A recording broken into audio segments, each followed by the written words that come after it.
शांति।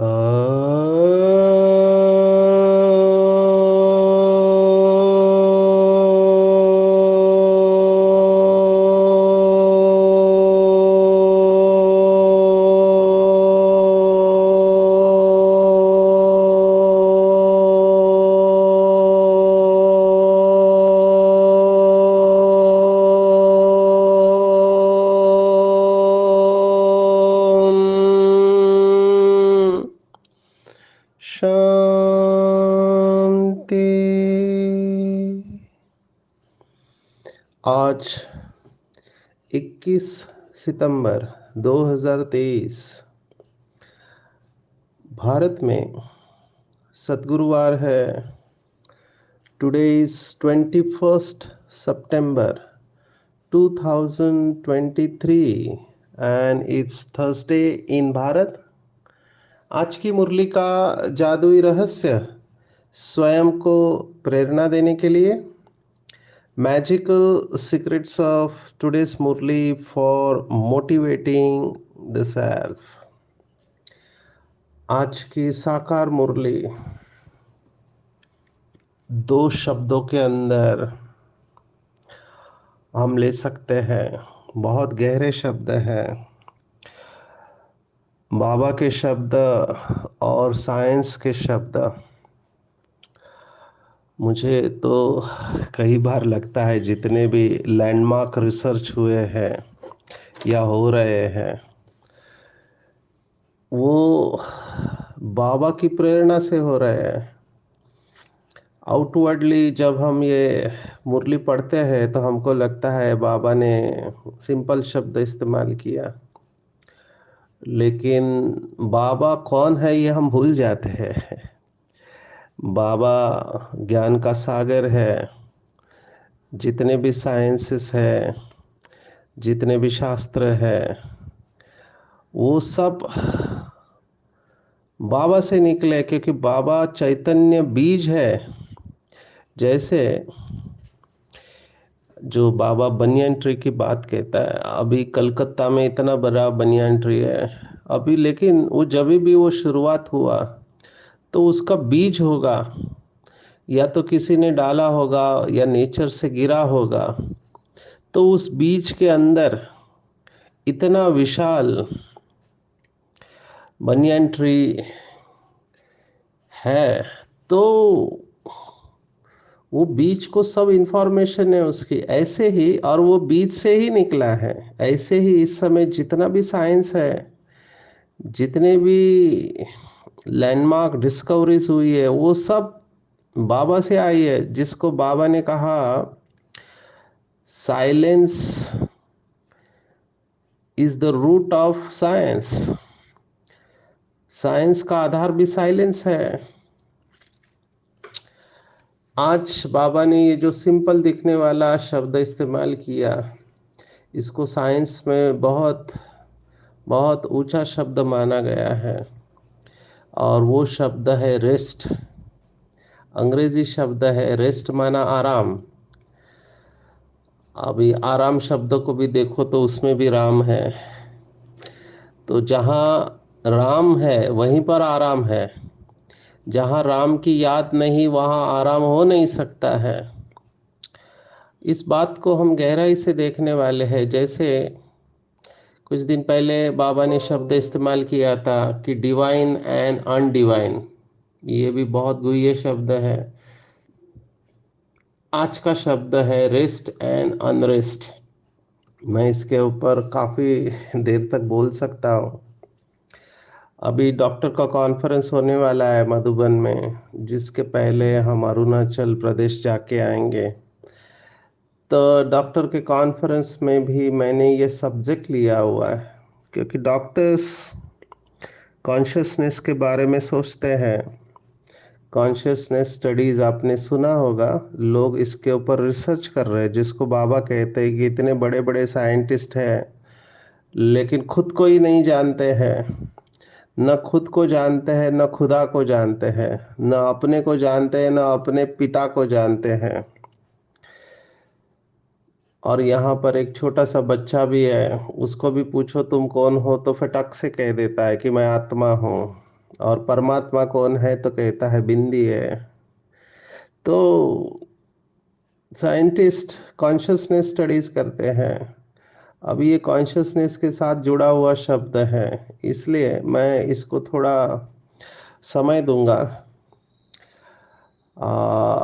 Rest और unrest, बाबा ने आज कहा कि जब तक आप पार्ट बजा रहे हैं आपको रेस्ट 100% नहीं मिल सकती। हालांकि कई लोग हिल स्टेशन पर जाते हैं रेस्ट करने के लिए।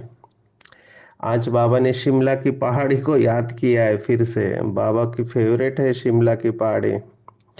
तो जब भी थक जाते हैं तो शिमला की पहाड़ी पर या किसी हिल स्टेशन के ऊपर जाते हैं। भारत में बहुत सारे हिल स्टेशन है जो अंग्रेजों के बहुत फेवरेट रहे। नॉर्थ में शिमला है, अब साउथ में जाओ तो ऊटी है, या नॉर्थ में शिमला के साथ में कुल्लू मनाली भी है।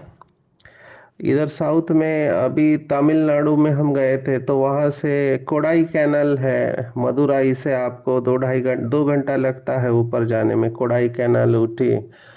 ऐसे बहुत सारे हिल स्टेशन है जहाँ पर ठंडी हवा लेने को लोग जाते हैं और सोचते हैं कि वहाँ पे हम हील हो जाएंगे, ठीक हो जाएंगे।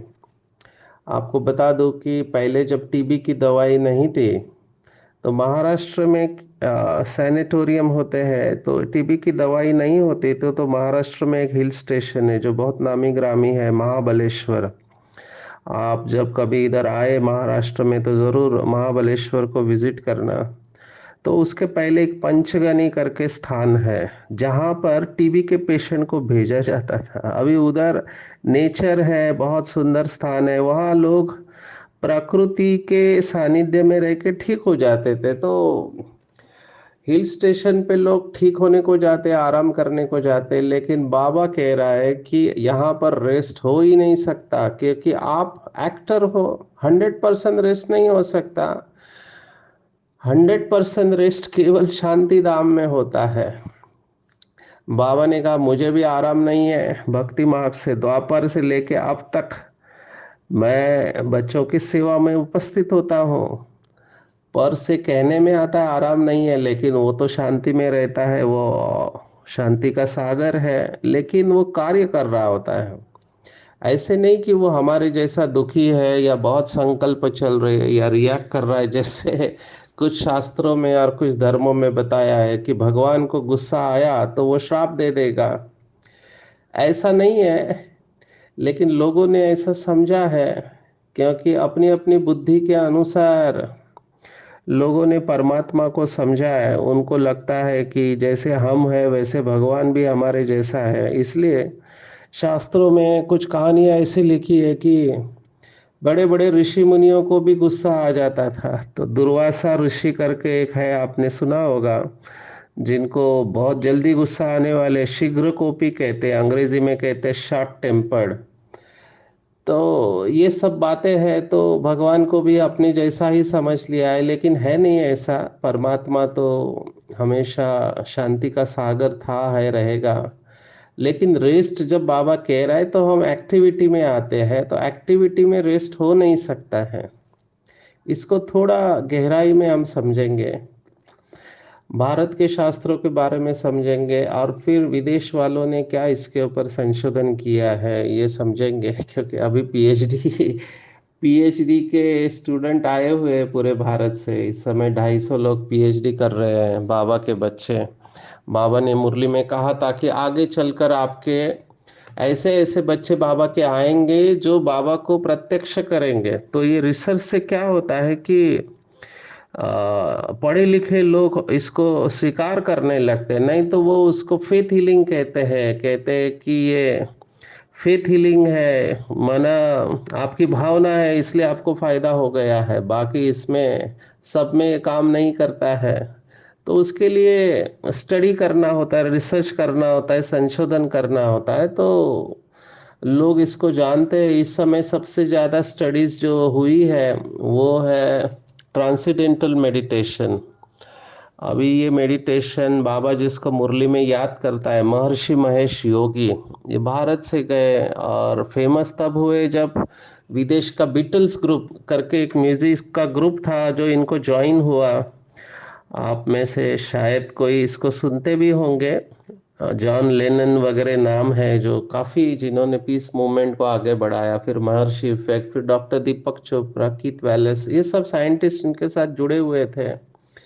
मैं उसके ऊपर भी आऊंगा, लेकिन पहले हम भारत के रिसर्च के बारे में बोलेंगे। भारत के साइंटिस्ट माना ऋषि मुनि जो पहले एकांत में बैठकर चेतना की गहराई में चले गए, तो उन्होंने चेतना के 4 स्तर बताए। एक, जागृत अवस्था, माना अभी आप जागृत अवस्था में है, जो भी ये सुन रहे हैं। मैंने कल सुना कि कुछ बहनें किचन में सुबह नाश्ता बनाती है, समर्पित बहनें, तभी मुरली रहस्य सुनती है। माताओं ने भी कहा हम किचन में भोजन बनाते हैं तब हम मुरली रहस्य सुनते हैं। अभी हाथों से काम कर रहे हैं, खाना बना रहे, नाश्ता बना रहे, लेकिन कान मुरली रहस्य की तरफ है। अभी ये दो काम साइमल्टेनियसली करना, मुझे पता नहीं कहाँ तक ठीक है, लेकिन जब आप रूटीन काम कर रहे हैं तब आपको कोई फर्क नहीं पड़ता, लेकिन जब बहुत इंपॉर्टेंट काम करना है तो आपको पूरा एकाग्र होकर काम करना चाहिए। पर वो चलते चलते इन शब्दों को सुन लेते हैं, तो कार्य करते वक्त हम जागृत अवस्था में है तो हम कहते हैं कि वो जागृत अवस्था है। फिर उसके बाद हम सो जाते हैं तो उसको कहते हैं सुषुप्त अवस्था, माना आप सोए हुए हो। और उसके बाद तीसरी अवस्था का वर्णन है स्वप्न अवस्था। आप सपने देख रहे हो नींद में। कई लोग मुझे कहते हैं हमको सपने बिल्कुल नहीं आते हैं। अभी मॉडर्न साइंस ये कहता है कि नींद की जो स्टेज है, एक आरईएम स्लीप स्टेज कहते हैं। आरईएम 3 शब्द है, रैपिड आई मूवमेंट। उसमें हमारी आंखें हिल रही होती है, तो उसको कहते हैं रैपिड आई मूवमेंट। और दूसरा होता है नॉन रैपिड आई मूवमेंट, या light sleep and deep sleep. तो ये आरईएम मूवमेंट में आंखें क्यों हिलती है? क्योंकि आप कुछ देख रहे होते हैं। अभी क्या देख रहे होते हैं वो तो आप जाने और भगवान जाने, लेकिन देख रहे होते हैं माना क्या, दिन भर में हमने जो कुछ भी किया है, देखा है, सुना है, हमारे इंद्रियों के द्वारा जो इंफॉर्मेशन गई है, हम उस इंफॉर्मेशन को, जानकारी को अलग अलग, हम उसको कहेंगे कि जैसे कबर्ड होता है, आपके घर में कबर्ड है तो उसके अंदर अलग अलग ड्रॉवर्स होते हैं, उसमें आप रखते हैं चीजें। तो आत्मा क्या करती है, रात को ब्रेन के अलग अलग ड्रॉवर्स में ये सब इंफॉर्मेशन या जानकारी स्टोर करती रहती है, तो वो देख रही होती है। तो कई सारी बातें हैं इसमें। आज स्वप्न के ऊपर सेशन नहीं है, लेकिन ये पूरा साइंस है। लेकिन स्वप्न देख रहे होते हैं, तो जो लोग कहते हैं हमको स्वप्न नहीं गिरते हैं, उनको एक्चुअली वो याद नहीं होते हैं। क्योंकि स्वप्नों को याद में रखना हर एक के पास नहीं है। जब तक आप जागरूक नहीं है तब तक आप स्वप्नों को याद नहीं रख सकते। हालांकि कुछ लोग कहते हैं ड्रीमलेस स्लीप, उनको ये कहना है बेसिकली कि उनकी नींद गहरी होनी चाहिए, लेकिन स्वप्न नहीं हो, ये मॉडर्न साइंस एक्सेप्ट नहीं करता है। हम उसमें नहीं जाएंगे, ये 3 अवस्था को समझ लेंगे। हम जब सोए हैं, सपने देख रहे हैं, और सपने में हम देख रहे हैं कि कोई शेर मेरे पीछे पड़ा है और मैं भाग रही हूँ, शेर से अपनी जान बचा रही हूँ, और अचानक मेरी आंख खुल जाती है और मैं देखता हूँ मैं तो बिस्तर पे हूँ, मुझे पसीना पसीना आया है, और मैं रिलैक्स हो जाते, सोच अरे ये तो सपना था, मैं सोई हुई थी। तो सपने से फिर जाग जाते हैं जागृत अवस्था में। तो जागृत, सुषुप्ति, स्वप्न, ये 3 अवस्था है। और फिर ऋषि मुनियों ने एक चौथी अवस्था को ढूंढ के निकाला, जिसको उन्होंने कहा तुरिया अवस्था। तुरिया, तुरिया एक्चुअली चौथे को उनको शब्द नहीं मिला तो उन्होंने तुरिया कहा। तुरिया इज 4th स्टेज, जो मेडिटेशन की स्टेज है। तो ये 4th स्टेज ऑफ कॉन्शियसनेस है, चेतना की चौथी अवस्था है, जिसको आज बाबा ने कहा रेस्ट। ये बाबा का शब्द है, रेस्ट। और कुछ साइंटिस्ट, ऋषि मुनि हमारे भारत के, वो इसके आगे गए और उन्होंने कहा तुरिया से भी आगे की अवस्था है, उसको कहते तुरियातीत। 5वीं अवस्था का वर्णन किया है, 5th स्टेट ऑफ कॉन्शियसनेस, तुरियातीत। तुरिया से भी आप परे की अवस्था में जाते हो। अब ये सब समझने जैसी बातें हैं। तीन अवस्था इस दुनिया में होती है, चौथी अवस्था सूक्ष्म वतन की है जहाँ पर साक्षात्कार होते हैं। पांचवी अवस्था परम धाम में तुरियातीत, जिसको बाबा ने आज कहा 100% रेस्ट। तो हम को रिलेट कर रहे हैं, दोनों में संबंध देख रहे हैं। मैं थोड़ा साइंस के बारे में बताना चाहूँगा, क्योंकि मुझे अभी पता चला है कि बाबा ये जो मुरली रहस्य बहुत इंटेलिजेंट लोग भी सुन रहे हैं यहाँ पे।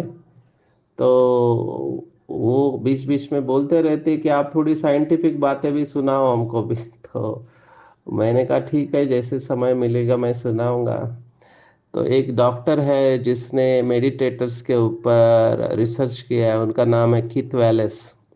अभी इन्होंने ट्रांसेंडेंटल मेडिटेशन के ऊपर रिसर्च किया, और उन्होंने देखा कि नॉर्मल अवस्था में जैसे आपका स्टेट है, और जैसे आप मेडिटेशन करना चालू करते हो, तो उन्होंने क्या चेक किया, उन्होंने ब्रेन का अवस्था को चेक किया। हमारे स्पार्क विंग में भी ये 64 लीड वाला ईईजी मशीन अवेलेबल है, तो स्पार्क विंग भी इसके ऊपर रिसर्च कर रहा है। तो नॉर्मली हमारी बीटा वेव्स ब्रेन के अंदर निकलते हैं ये मशीन के ऊपर, और जैसे आप मेडिटेशन में जाते हो तो अल्फा स्टेज में आते हो। ये अल्फा स्टेज बहुत इंपॉर्टेंट मेडिटेटिव स्टेज मानी गई है। इसमें इस साइंटिस्ट ने इसको नाम दिया वेकफुल हाइपोमेटाबॉलिक स्टेट। अभी मैं इसका अर्थ बताता हूँ। ये सिंपल शब्दों में ये है कि रेस्टफुल अलर्टनेस, माना आपका शरीर पूरा रेस्ट में है, जो रात को नींद में होता है, लेकिन आप जागरूक है। अभी ये शब्द भगवत गीता का है, या निशा पश्यतो मुने, माना जब दुनिया सोई हुई रहती है तो योगी जागता है। तो शरीर सोया हुआ है लेकिन योगी जागृत है। इसको ये कित वैलेस ने शब्द दिया रेस्टफुल अलर्टनेस, माना जो बाबा का शब्द है रेस्टफुल।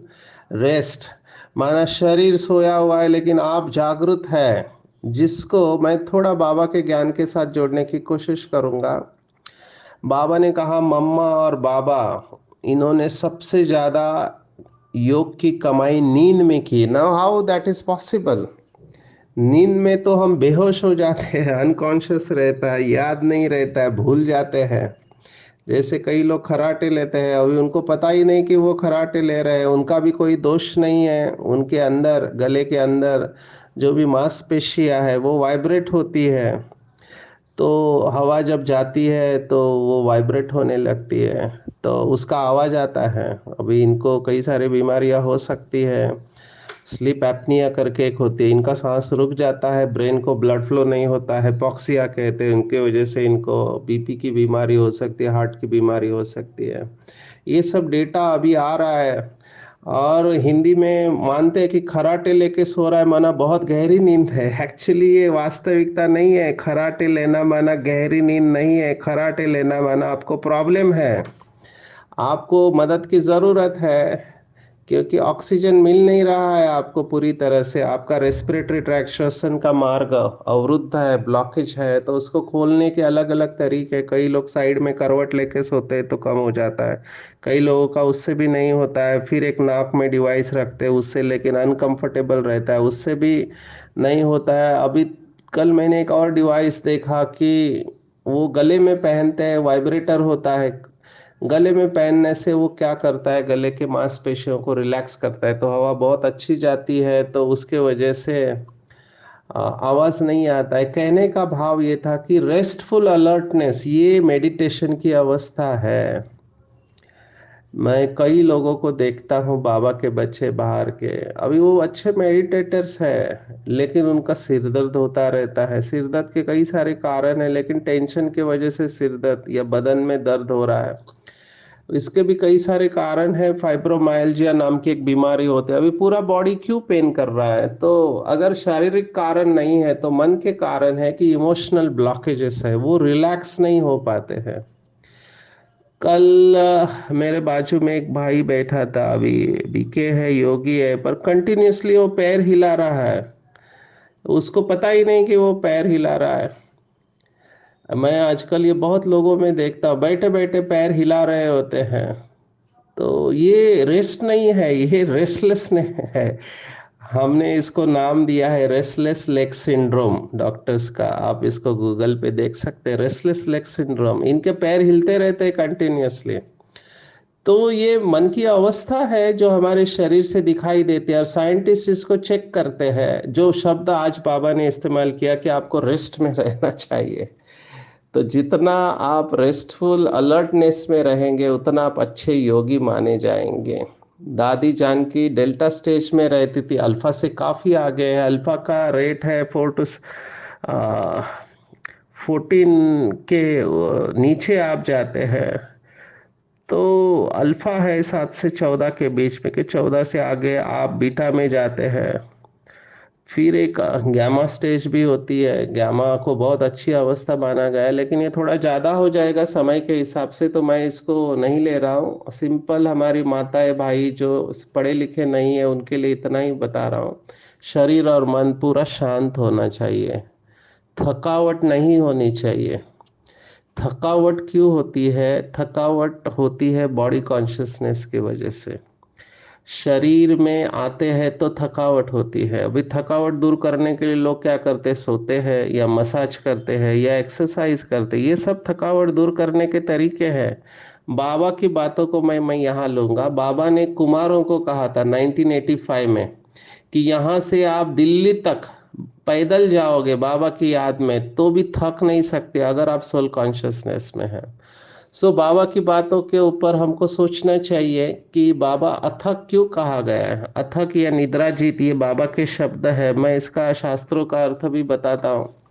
शास्त्रों में अर्जुन को एक नाम है, भगवत गीता में उसको गुड़ाकेश कहते हैं, माना जिसने निद्रा को जीत लिया। अभी निद्रा को जीत लिया इसका मतलब ये नहीं कि वो नींद नहीं करता था, नींद करते थे, लेकिन जैसे जैसे हमारा योग बढ़ते जाता है हमें नींद की ज़रूरत कम पड़ने लगती है और हम दिन भर फ्रेश रहते हैं। ये है रेस्ट। तो हमको ऐसे रेस्ट के बारे में सोचना चाहिए। अभी इसको थोड़ा और मैं गहराई से बताना चाहूँगा।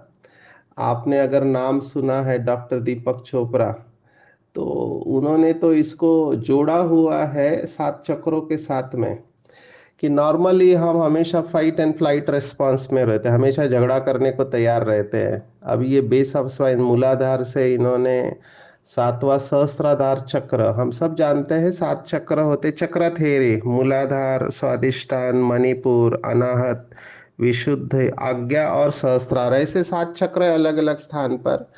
तो पहले चक्र फाइट फ्लाइट रेस्पॉन्स में होते हैं। दूसरा है रिएक्टिव, जो फाइट नहीं करते लेकिन चिड़चिड़े होते हैं, रिएक्ट करते रहते हैं छोटी छोटी बातों में, वो रिएक्टिव, वो दूसरा चक्र है। तीसरा, जैसे आप ऊपर उठने लगते हैं, माना योगी की ऊर्जा जैसे देह के भान से ऊपर आने लगती है, तो आप सोलर प्लेक्सिस माना मणिपुर चक्र की तरफ आते हैं, आप रेस्टफुल होने लगते हैं, आपकी अग्नि शांत होती है, अंदर की कामनाएं।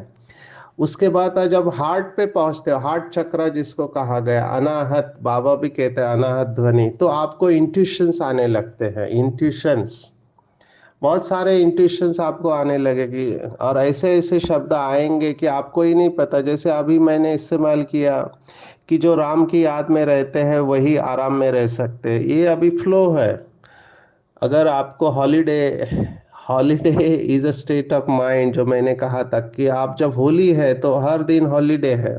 होली ये मन की अवस्था है, होली माना पवित्र। उसके ऊपर आप गले में जाते हो तो थ्रोट या विशुद्ध चक्र, वहां पे क्रिएटिव रिस्पॉन्स आता है, आप नई नई क्रिएटिव रिस्पॉन्स देते हैं सिचुएशन में। आप जब आज्ञा पर पहुंचते हो तो आंखों के बीच में तो आपको साक्षात्कार होते हैं, आपको विजन्स आने लगते हैं, और लास्ट में आप संपूर्ण पवित्र रहते हैं। उसको सेक्रेट रेस्पॉन्स कहा है। तो योग का अनुभव रेस्टफुल अवेयरनेस से आप आगे की स्टेज में जाते हो। ये आज की मुरली है, इसलिए मैंने इसको समय लिया। आप इसके ऊपर चिंतन करना, प्रश्न पूछ सकते हैं। थक क्यों जाते हैं? क्योंकि चलते चलते जो भी परिस्थितियां आती है तो माया से सामना नहीं करते और फिर सोचते हैं कि अभी मैं नहीं चल सकता, इससे तो बाबा का हाथ छोड़ देना। बाबा ने कहा ये पाप कभी नहीं करो। ये संकल्प फिर विकल्प का काम ले लेते हैं, इसलिए थकना नहीं है। भगवान हमारे साथ है, हमारी विजय निश्चित है। तो हमको थकना नहीं है। मुझे ये बात बहुत अच्छी लगी, आज बाबा ने उर्दू के शब्द इस्तेमाल किया कि कहते हैं अल्लाह ने हमको पैदा किया। दूसरा शब्द जो मुझे बहुत इंपॉर्टेंट लगा वो खुदाई खिदमतगार, ये बहुत इंपॉर्टेंट बात है। बाबा ने कहा, हिंदी का शब्द है ईश्वरीय सेवाधारी। अभी सेवा तो लौकिक में भी बहुत लोग करते हैं।